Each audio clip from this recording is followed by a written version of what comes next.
Velatê min bê xwedî ye ey hewar, telef bûn çûn têda keç û xortên ar.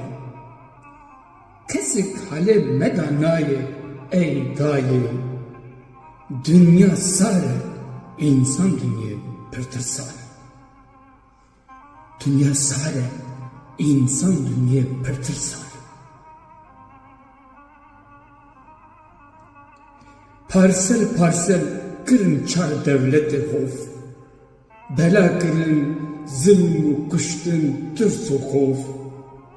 Dilê me de cêm nekirin of û kov. Dünya sar e, însan dinyê pirtir sar.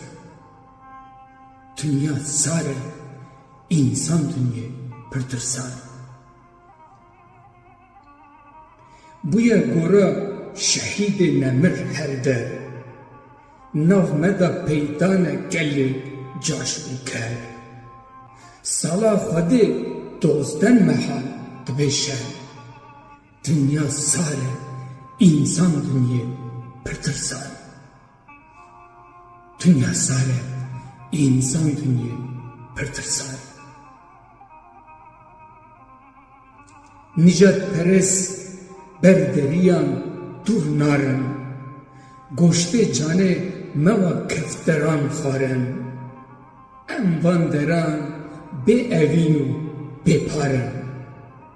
Dünya sar e, însan dinyê pirtir sar. Dünya sar e, însan dinyê pirtir sar.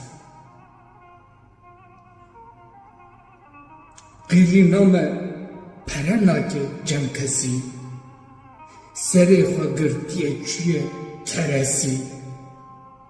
Bin ax kirin gelên medyanî xweşî.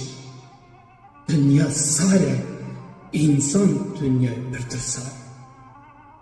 Dünya sar e, însan dinyê pirtir sar. Neşet bervî derdê porlê bû herî, da welatê ecnebiyan çûperî.